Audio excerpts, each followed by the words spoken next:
in a while. I know. Crazy. Yeah. Well, hello and welcome back to the Kings, Queens, and everything in between to another episode of the Peasant Party podcast. I am your host, Charlotte Warren, and to my right or across from me, whatever it is everyone's favorite person. Introduce yourself. Say hello. Hello, I'm Annabelle. I'm the co-host. Yeah. So sorry for my everything that I am right now. You look amazing. I wouldn't guess you're sick at all. I pulled it together. And honestly, I think I might be coming out of the sickness, but I did take a lot of over-the-counter medication. What do you have? Tuberculosis? Yeah, I have the consumption. I have, I don't really know, but I've been taking a lot of Theraflu, so. And I don't think you're supposed to operate a motor vehicle when you do that. Oh, fuck. It's fine. You need a ride home. I'm happy. It's fine. I've done it before. It's fine. You got your coconut water. Okay. Yeah, I'm drinking coconut water, but I do feel a little like, I don't know, like Sudafed brain, you know? Actually, anything new in your life, updates you want to share before we dive into things? Oh, no, I've been sick for the last like 3 days, so I've been consuming a lot of TikTok. Nice. Anything pissing you off as of late?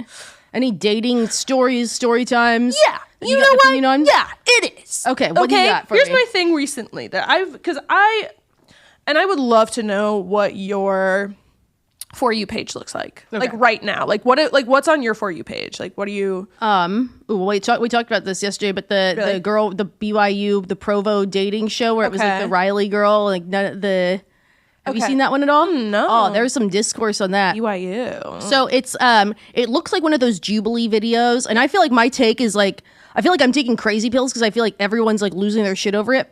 It's a clip from like a larger like show it's put on by BYU TV, but it's like has its own YouTube channel. It's like Provo's Most Eligible.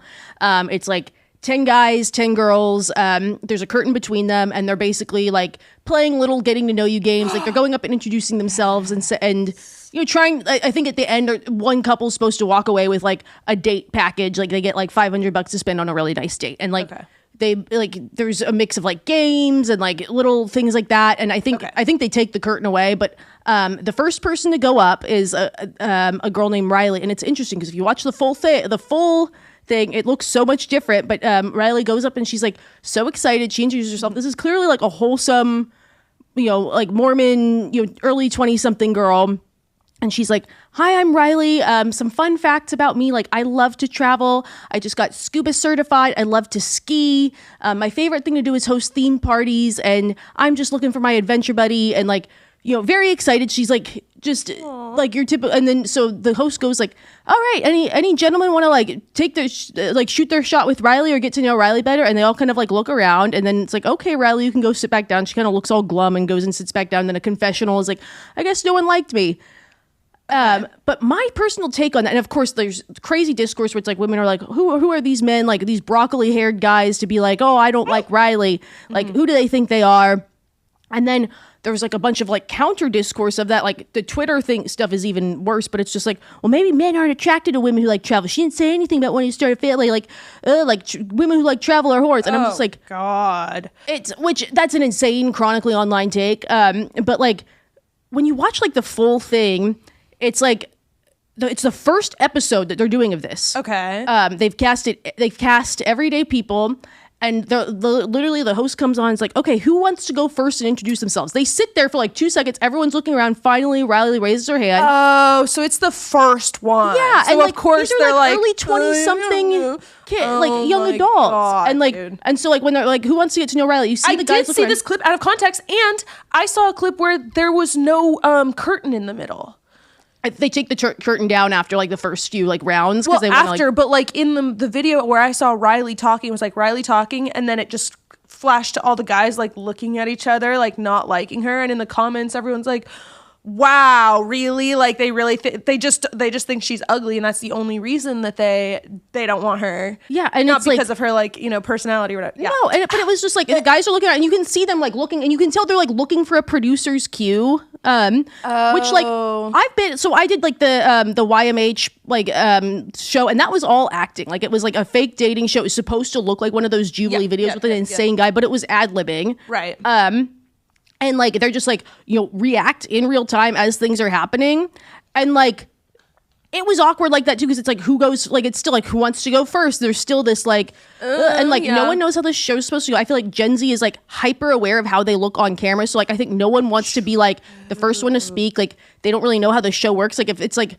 you know, we're like 30 seasons into The Bachelor, like everyone knows like the, you know, the X date happens on the 3rd episode or something like that. They know what to expect. Yeah. Like, does that mean you don't get to hear from all the other women? So like, right. Of course, like everyone's flaming these guys up, and then of course like people are kind of shitting on this Riley girl in the process. They're like making fun of everyone involved in this. They're all like a bunch of like early 20s something, like the most wholesome group of people. They all seem so sweet. And like if you actually continue watching, like there's that kind of awkward part. Then like you can tell like the group starts to get warmed up as more and more people go. And Riley makes it like really far into the thing. Like she's probably like makes it like there's another couple that like, you know, hits up, but it still feels like something like it's a first episode of a wholesome little dating show that BYU TV is, you know, striking up. Oh, so they're all Mormon. Well, I don't know. I mean, what's funny, what I kind of liked about it was how self-aware this show is. It's like, oh, yep, here we are in Provo, and they've got like the pictures of the Mormon families that pop up. They weren't all like BYU students. Like one of the girls was like a University of Georgia graduate. Like they didn't all say they were Mormon. I think that was kind of the implication, but they grew up, like, even if you're not Mormon and you live in Provo or Salt Lake City, you're still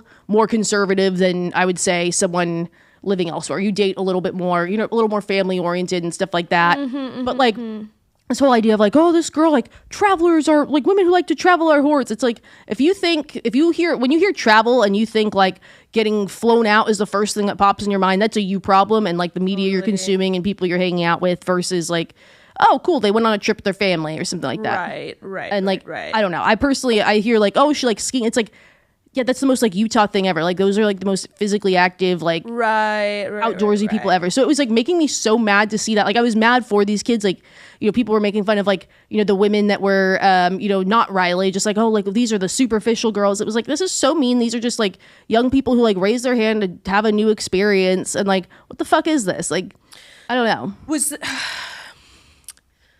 See, I'm like, to me, the way that it's cut and probably almost every like Stitch reaction video, it has to be rage bait. It's all rage bait.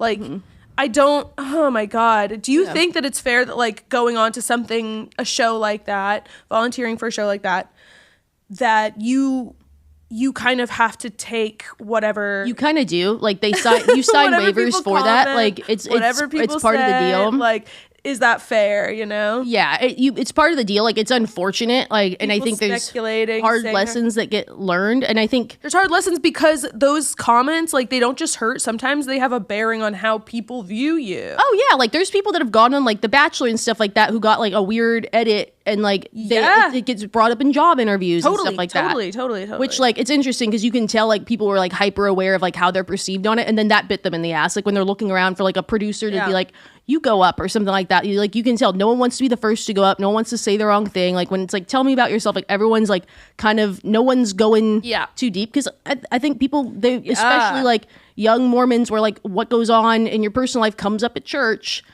Like, oh man, and then of course it goes viral, you know? Exactly. And like, I mean, it's a brand new show that wants more followers and viewers. Like, they're going to cut the clips and like do what they can to get views. So you just have to have a freaking strong stomach and a strong heart and thick skin to do something like this nowadays. Yeah, you're right. I think Gen Z is very hyper self-aware. I feel like I've heard people say that where it's like, you know, like guys on dating apps, they're like, they respond to questions or they talk as though like anything they could say is gonna be screenshotted and used on TikTok. And like so people are like very hyper aware of like not wanting to say the wrong thing, or it's like, why is he using voice notes? It's like, well, maybe because, you know, just the fear of being like put on one of those T apps, or like an are we dating the same guy, or like, you know, you say something that's meant to be funny and it lands badly and oh my God, I'm the next West Elm Caleb. That is so scary. Damn, that's so scary, especially because I put everything online. I share everything, bro. Yeah. That's so crazy. Very scary. Yeah. What are you seeing on your For You page? Oh my God. We totally recorded an episode yesterday. I talked about the exact same thing. So oh, really? I hope for people who listen episode by episode, it's not a repeat. Okay, so lately, first of all, I'm still getting some tarot card readings, whatever. I try to scroll past those. I'm trying to get those out. A lot of like ancient Egypt content and historical artifact content. A lot of, you're going to hate me for this, regretful parent content. Oof. I've seen some of those. I'm on there. It's pretty gnarly. It's pretty bad. And then one thing the thing that I hate that like keeps coming up, because I kind of do like get a lot of man-hating content. Mm-hmm. It's like supposed to be female empowerment, but then it kind of lands man-hating, but whatever. But like women, you know, just trying to like get through to the younger girls, being like, if he's not doing this, if he's not doing, or if conversely he does this to you, or he does this to you, he hates you. Girl, he hates you. He doesn't want to be with you. Is it the most like benign, weird stuff like pulled out of left field? Kind of, but it's more like I hate the telling girls that like, oh, that man that you're with absolutely hates you.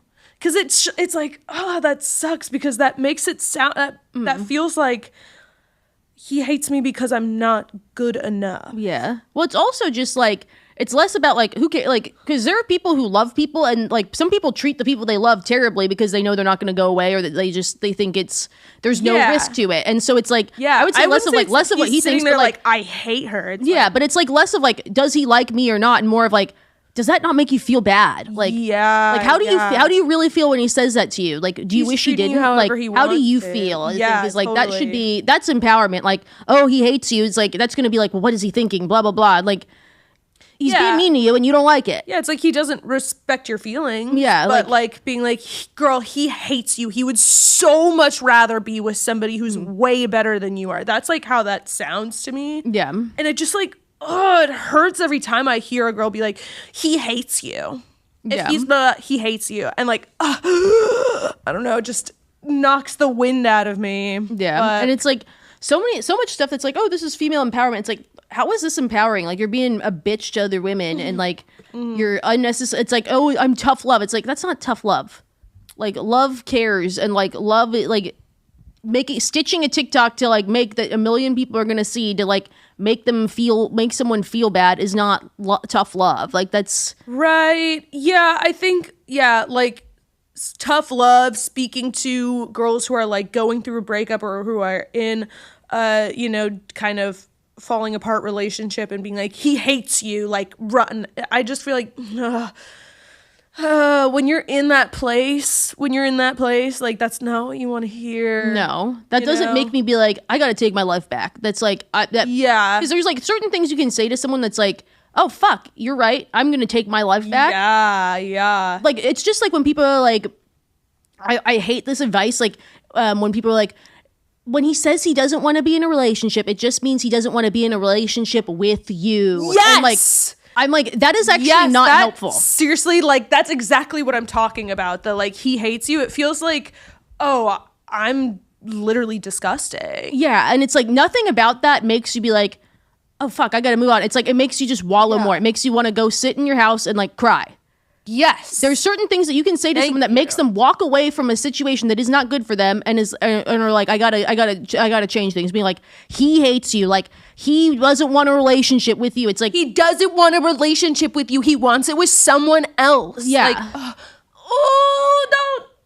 That hurts so bad, dude. That hurts bad to think about. Oh my god. Like, this whole like what he's thinking, it's got to be like, everything's in you terms. Like, does it make you feel good when someone talks to you like that? No. Like, does it, like, in your perfect world, would a relationship be this hard? No. Mm-hmm.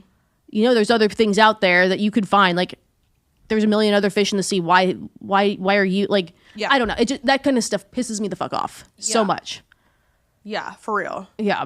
Okay, thank you. I'm glad you understand where I'm coming from, because it sounds so like minutia. It sounds like I'm aggravated about something so small. And people is like, oh, you're arguing semantics. A lot. Yeah. Like, anytime I'm like, you know, like the way you how you position things, like how you, the perspective matters a lot. And people are like, oh, well, you're arguing semantics. Like, you know, you can just say, like, if someone says going on dates, like, it's like, no, these things kind of do matter. Yeah. Like, they do. Yeah, they do. Like, fucking people are dumb. I want to ask you about some other dating trends. I don't know if they're trends, but We'll go with some dating news, and I thought this was relatable to you. There is a new thing called Banksying, and you know how much I love new buzzwords. Okay. It's a Banksying trend, as reported by Global Dating Insight. There's a new thing called Banksying. The term refers to a breakup strategy in which one partner plans the split weeks or months in advance, but uses input from AI tools and online communities before abruptly ending the relationship. What do you think about Banksying? And I think the term Banksying probably was made up by someone who was looking for a new word to make up a phenomenon that has kind of existed for a while. Just they could throw another thing in it so that they could say they made up a word, and it's supposed to like relate to the elusiveness of Banksy and how he shows up and he disappears. I don't know. Banksying.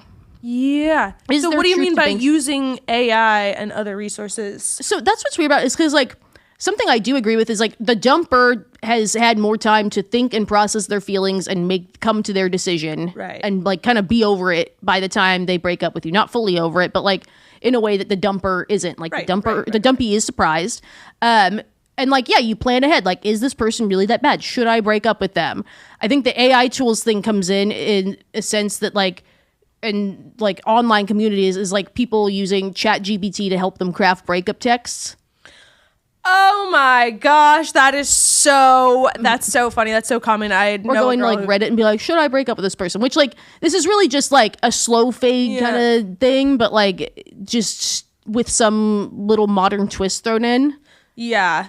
It's so funny needing AI to make a breakup message. I have a friend from back home. She's fucking batshit insane, but I'm on her close friends, and she like just went through a breakup, and she would always just screenshot and post the text that he would send her, and then her response would be like, thank you so much, I really wish you wouldn't use ChatGPT for that. Like, well, he would leave like the signature in, you know, it would like say it at the bottom. That's like so funny. Well, because I listen to a lot of dating podcasts, and like a thing that keeps coming up in like the listener email is like, he wrote me my birthday card. He used ChatGPT to write my birthday card. And then you confront them, and they're like, yeah, but it was my real feelings that I put in there, and it just made the words for it. Yeah. I would love to see the prompt. Like, are you like, write me a thing where it's like, it's one thing if you're like bullet points, or you're like, it's like, I really meant that. If you write something, you're like, can you clean up the spelling and punctuation, like blah, blah, blah. Oh my God. But some of these guys are like,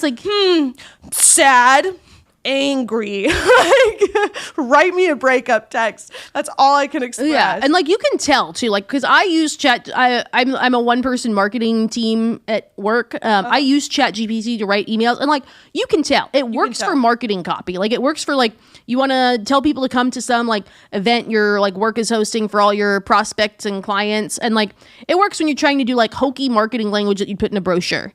It sounds extremely fucking awkward if you're trying to make it sound like a real person. Really? Yeah. Yeah. Because I've even like asked ChatGPT, I'm like, oh, like what are some dating news dilemmas that we can talk about, or like, you know, can you find like some, you know, like stuff that's made popular, like Ann Landers, like type columns and stuff like that. And it's just like what it comes up with. It's like you can just tell it doesn't feel totally human. I can always tell with AI art, of course. Yeah, I mean, yeah, that's obvious. And like, can you tell with like LinkedIn AI headshots? Yes, and I'm just like, why are people doing this? Like, why are you doing that? Well, it's also just like it doesn't make you look more professional. Like, I would rather just go find a picture of you at someone's wedding, like whether you've been like bridesmaid, groomsman, like there's some nice picture of you somewhere, and just crop it. It's not that hard. Or like a nice picture of you at some event that's clear. That's what I've always had. But it doesn't look like it. It doesn't look insane. Yeah, they make like. I also think it just looks weird. The like smile looks different, and they're all wearing the same stuff. It's like, oh, you see, it's like this person's wearing the same thing as this person, and they don't know each other. They live in completely different states. Right. Like, what the fuck? I don't know. Yeah, it looks so dumb, and like sometimes it's like this it makes you look like 10 years younger. Like, I don't know. Like I've seen. It's interesting because I feel like I've seen a lot of like Gen Xers and like Boomers using it, which is very funny, and it's like, oh yeah. You're not that skinny. Like, you're not that skinny. Like, stop. You're not. Stop. Like, you don't know. You don't own a suit that nice. Like, no. They think they're getting away with it too. It's oh my God. Well, that's the other thing too, is when people are like, oh, they're already dating the same guy groups. Like, how many? Like, so many of those posts are like boomer older women being like, it's like a very obvious AI thing, and they're like, oh, like, what, like, this guy's talking to me. It's like, Oh, dude. Yeah. It's scary. I know I keep seeing those like articles. What did I see? I saw an article today of a woman got scammed out of like $850,000 because she thought she was talking to Brad Pitt. Like, so did that's you like see a that one? recurring thing. So, Yeah. Because like I feel like a scam that, it's so interesting, the scams that like hit men and hit women are so different. So like the one that like men get a lot is it's like a lot of like fast stuff. Like men a lot of times will get they'll be like messaging back and forth with a woman, and a lot of times this is like a person that's local. There's a lot of people that do that, like that do this, and it's not a real woman, it's an illusion of a woman. They're doing it to a lot of men. Date tonight, oh my gosh, like something, my car broke down, can you Venmo like $25 $50 for an Uber so I can get to the date? Guy shows up, woman doesn't show up, and he's, you know, sent $50, and like they're doing this like multiple times a day, and these things add up. Like $50 here, $50 there for women, and a lot of times this is for like widows, divorcees. It's like play the long game. Like a lot of like men saying that they are like a tour manager for a big celebrity, and like every time they're supposed to meet, it's like, oh, they cancel, but like, oh, hey, can you just like send me this much money? And it's like this long game kind of Tinder swindler thing. But some of them like pretend to be like full on celebrities. Like there is like someone on Reddit who is like, my aunt thinks she's in a relationship with Post Malone, and he'll call, like Post Malone will call her with a French accent and be like, I secretly have a French accent, but only you know. And she's like sent thousands of dollars to Post Malone. Oh my god! Apparently, Trace Adkins is also a very popular male celebrity that men use for this. But it's like it's so sad too, because it's like it's a lot of times it's like widows, or it's like like it's like, mom, kids, check on your mom. Like, please check on your mom, dude. Well, it's the same how we were saying. Like Gen Z, they're hyper aware of their presence on the internet. Mm-hmm. But Gen X doesn't have that same. They weren't, you know, raised on the same technology. I would say Gen X, like boomers are where it's bad. Boomers, I guess, yeah. I feel like Gen X is a little overconfident. So we're Gen X. We can do anything. It's like, well, there's some things you guys don't know, but like I would say the boomers are who I'm worried about. And there's so many. There's so goddamn many of them. There aren't there? And they were always telling us back in the day, this is you're gonna find predators online. Here they are, just posting everything. Like I saw this, like following. Oh, it makes me so sad. I can't believe. Yeah, you know the story about how they got our mom. I was like, my mom thinks she's better than all this. She's like, whatever. And then our mom called. Like, she called one day. She's like, Joann's is having a 90% off sale on everything. Joann Fabrics. And it made sense because Joann's was closing. So yes, but she's like 90% off. Well, no, it was before that. And she's like, these sewing machines that were $100 or $10 and blah blah blah. She's like, can you just like look? And we like go to this website, and it's not even. It's like Joann's JP like Philippines something, and it was like there wasn't even like a period decimal. It was a comma, and I'm like. Wow. But I'm also just like, the fucking scammers got like they found Joann Fabrics. Like, yeah, you would think it's like hot singles in your area. Like that's yeah. Like they're going to Joann Fabrics and like targeting like little old ladies who like to sew. Like what the fuck? Crazy. That's so scary. Oh my god. Have you ever almost gotten got?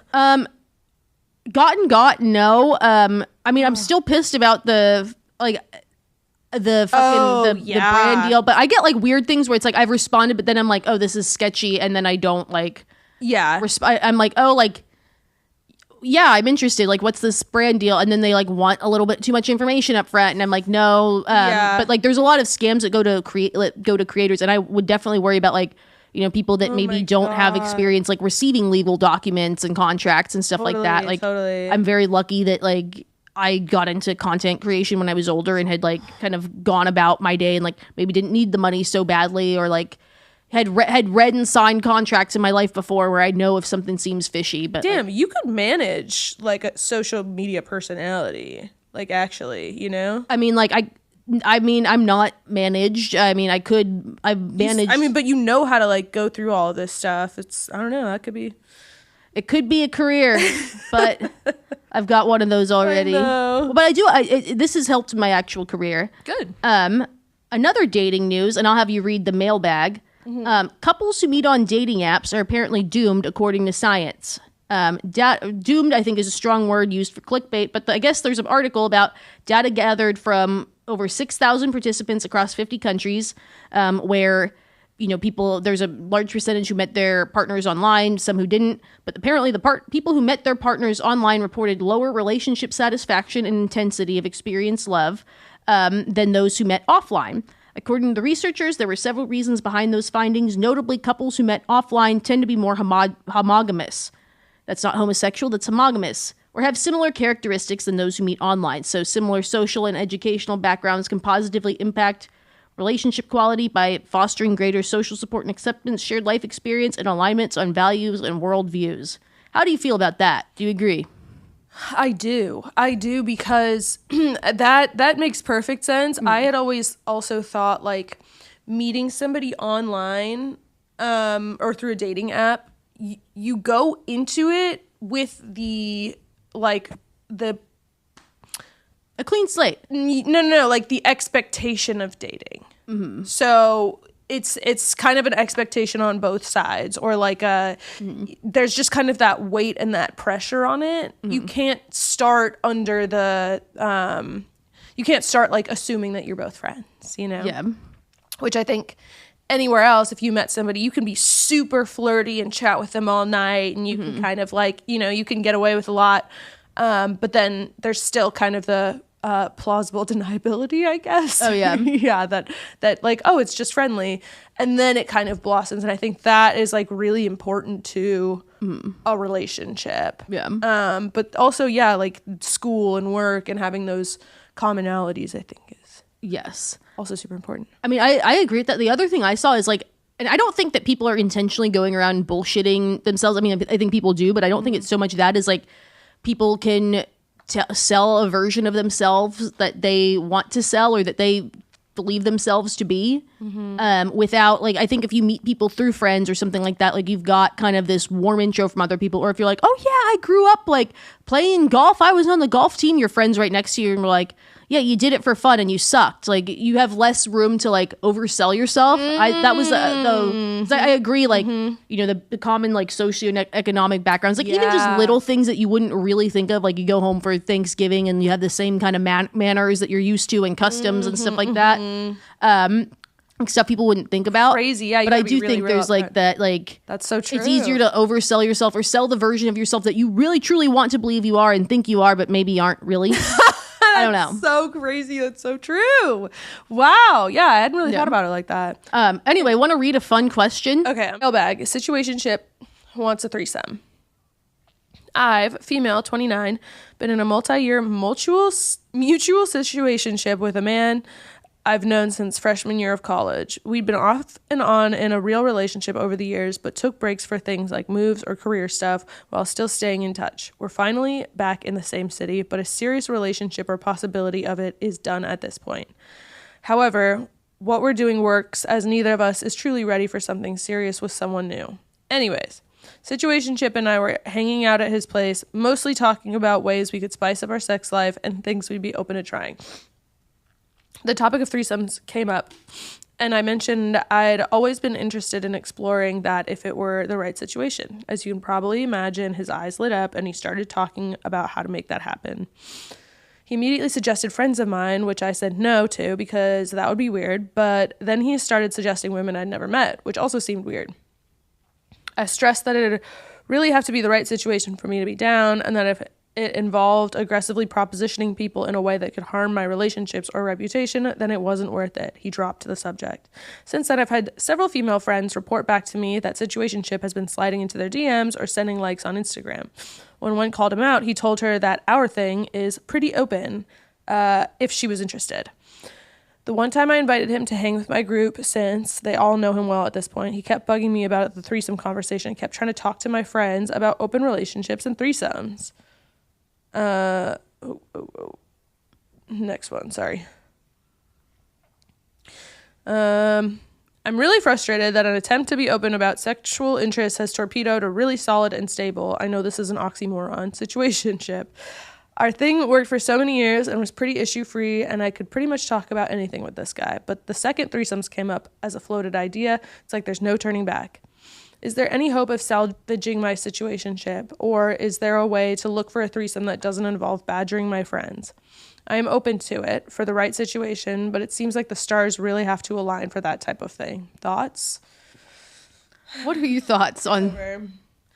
It's over. You're cooked. It's over. Like, but it's not your fault. No. It's certainly not your fault. Don't be like, oh, I should never have brought it up, and then everything would be just fine right now. No. Like there's a reason you were like, oh, like what can we do to spice things up in the first place? Because you're probably like, this is getting old. You're 29. Like you're probably multi-year situationship. I do think like when people talk about threesomes, like if we go on the topic of threesomes, I personally think the worst person to try to have a threesome with is your situationship. I really I do. I think like I would say like 3 friends that are kind of like hot and heavy and interested in each other is like probably the situation where it would work the most. And like, 3 college friends and like you get back from a party and like no one has more skin in the game than another and like woo, like why not situationship? Because I think when you're in a couple, like, I think when you are, because you have to think about, like, there's a third person involved in that. Like, people call a woman willing to be in a threesome with a established couple of some sort, or even semi-established couple, a unicorn for a reason. Like, there's not much to gain from it as a woman being in a threesome with an established couple. Like, they're going to favor each other. They already know each other. If there's something weird about this couple, like, it's 2 against 1. One of them's a man. And like they're gonna put each other first. Like what do you gain out of it? Like beyond like attention. You're just kind of like there. Like you're basically like fodder for like their entertainment because they're gonna put the other girl first. You're gonna be like, I don't know, like that's the way I see it. Like when I think of like women with a significant other who are like say they're open to threesomes, like they don't want the third to be an equal participant. They want her to pop in like where it's convenient, and they don't want their guy to touch her too much. Like they don't. It's not 3 people on an equal playing field. It's just not. And so like when you're in an established couple, at least like your partner would cares about things like making you comfortable, like to the fullest extent, like making you comfortable, like making sure that third person is someone that is like, not going to impact either of your lives or reputations in some way. Like if you have, it's like a situationship, like that's why, like if hypothetically, like I do not want to have a threesome, like, buddy, as far as I can tell, we do not want to, but like if we were, the idea of like, the thought of like going down the Rolodex of like my personal friends would be out of the question because we both have a friend group, but like he sees himself as ingrained in my life. Like if he were to make one of my friends uncomfortable, that would look bad on him. Like people know him enough. Like he's kind of ingrained in this group. Like a guy who's like your situationship can go away at any time. Like your friends are gonna hate him anyway. Like so it's like of course he's okay with being like, oh, like I'm gonna go bother your friends because like. What's the like? There's no loss to him. He's the weird situationship regardless. So and then like of course it's like I don't think he's gonna look out if a threesome were to even happen. I don't think he would look out for your feelings the way a partner would. But like they're ingrained enough in your personal life where they're gonna go bother your friends. Like they it's just I think your situationship would be the worst person to have a threesome with. Like I also think too when people like who are in established couples who are like, oh, we want to like find a third, and they're like going and sourcing local people. I'm like, if you want to do that, the things I would say to do are either go find a swingers group in your community. I don't know if they're on, I think they're on Facebook. I don't know. Swingers are everywhere. Go find a swinger group or a swinger club. Big cities have them, and that will put you in more couple swap situations. I'm sure, but that's probably not what you're looking for, but that is one thing you can do. Or go to Nevada and pay for it with a sex worker. Like, that's real. They'll like pay for it. Because there's nothing to be gained for like someone being that unicorn. I really didn't think about that, but I guess so, huh? The unicorn. They'd have to be treating them really well or something. That we're paying them. That's true. Like someone that you pay, and then also just someone where they're not gonna, bother you out. Like, there's no weirdness. Like, they're not gonna start getting jealous. Nothing's gonna take anything personally. Blah blah blah. Like, they don't live in your city. that would be like your partner isn't going to be more attracted to them permanently. No, because that's also like a scary thing. Yeah. You know? Yeah. I would say that whatever her situation is over, I don't think it's the threesome. If you're already being like, how can I spice up my situation? You're 29 years old. You're not 70 in like a 20-year marriage. Yeah. Like, what can we do different? It's been the same thing for that's so 20 years. True. It's like 29. He just really wants this experience. Have you ever had some fuck ass guy proposition you for it? Yes. I've also been in the position where the friend is like hanging out with a guy who's really intense on threesomes. Like when you have a very close female friend, like people think that you are down for threesomes. So and like I've had guys that are like hanging on to my friends who are like, well, hey, like you can come on in here, and it's like no. And I think that's more on the guy than it is like my friends, but like, you know, like there is sort of, I do think, because I've had friends have this issue where it's like, oh, like, you know, I could have a threesome, and it's like there's a threesome Pandora's box that is like the second you like. There's like a hypothetical, like if the stars were to align and we found the right person, they call it a unicorn for a reason, like I could have a threesome. Like, and then there is actually trying to have a threesome and being like, oh, this is... Can I tell you a story? Yes. I just remembered. So one of my exes, he had like, I think I had asked him once, like, what is your craziest fantasy? And he was like, oh, I want two girls to, like, go down on me once. And I was always like, okay, well, I'm not doing that. That's insane. So off the table, no thanks. And I think he even brought it up maybe a couple more times or, like, suggested it. And I was like, no, girl, no. And then we broke up, like, right when we moved here. And a month later, he, what was it, like 3 months later, he ended up getting married to his now wife. But I remember, like, him telling me about meeting her and was kind of rubbing it in my face and being like, yeah, it's crazy because I met her in a threesome. But they just celebrated their 3rd wedding anniversary yesterday. Yeah. So maybe you can find true love in a threesome. May all their ups and downs be in bed. I don't know. And he wanted to make damn sure that I knew that what I was not willing to do, some other woman was. Yeah. And she got the ring, I guess. Oh my God. I was like looking at, because I was like, a king bed is nice, but I was also like, what is the next step up from a king bed? And it was like, There's like a Wyoming, a California king is just longer. It actually takes inches off of the side, which is what's nice, and puts it's for like tall people. Okay. I'm not tall. You said, what's the next thing up from a king? So the next thing up from a king bed is an Alaskan king, a Wyoming king, and an Alaskan king. And I was like, they don't have normal sheets for those. That would like, there's no like logical next step. It's like a queen to a king is like this, and then like a king to a Wyoming king is like that. It's like adding another twin bed. Whoa. And so I was looking at them on TikTok, and it's all like weird throuple situations or like couple swaps that like all live together, like a family of. It's so weird. There's like families like this where it's like they have like weird communes, and they all like, it's like their kids are all half siblings with each other. And they're like, it's we're a polycule. And it's like, oh, these are polycule beds. Fuck no. Oh my God. It's not just for extreme luxury. No, it's for platonic polycules. Oh my God. No, it's for actual polycules. Wait, that's so funny. I love that you were like, what else is there besides king bed? Well, there's an Alaska or Wyoming king is like the next one, and then Alaskan king is like a double king bed. Wow. And it's mostly used by polyamorous couples. Okay, yeah. And thruples. And thruples are so... Oh my God.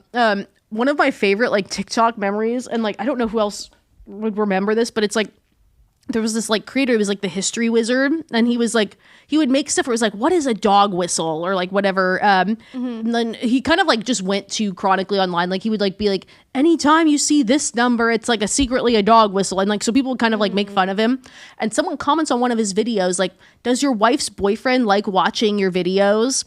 And he like comments like totally straight face. He's like, so this comment reads like, does your wife's boyfriend like watching these videos? And he goes, first of all, I don't have a wife. I have a spouse. We don't use gendered language in this household. Second of all, their partner, they don't use gendered language in their household either. Anyway, To answer your question, yes, my spouse's partner does enjoy these videos. And I'm friends with my spouse's partner and my spouse's partner's partner. It's called polyamory. Look it up. And he thought it was this big dunk, and everyone's just like, free him, them, free someone. Somebody is imprisoned in this situation. That's insane. Actually, my spouse's partner, and of course, like everyone, my wife's boyfriend. Actually, it's my spouse's partner. Oh my god! And of course, like there's people like the people that are fucking with him are kids. They're just like, my spouse's partner gave me more screen time. It's like, it was so fucking funny. The funniest fucking thing ever.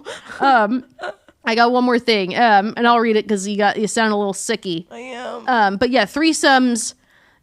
I don't know. I feel like the only threesomes I've heard that are successful, and I say successful in quotes because like none of these people run off into the sun together and have happy relationships together. I just mean successful as in like no one walks away completely hating each other, or like no relationships are obliterated. It's like three friends, usually like college age, that like find themselves all together. No one. They're all equal parts of the triangle. Mm-hmm. Those are the threesomes I've heard about that work, or maybe the ones that work are the ones I don't hear about when it's people who go and pay for a sex worker. Yeah. But anytime it's like, oh, poly people, fuck those. Yeah. The quick hit gave me a hickey to mark her territory. Went on a date with a girl that ended pretty well. Many drinks with a hot makeout back at my place before she slept over. Next morning after, I went home and I noticed a huge hickey on my neck. And I texted to tell her, what the fuck? She replied, had to mark my territory somehow. Red flag or not.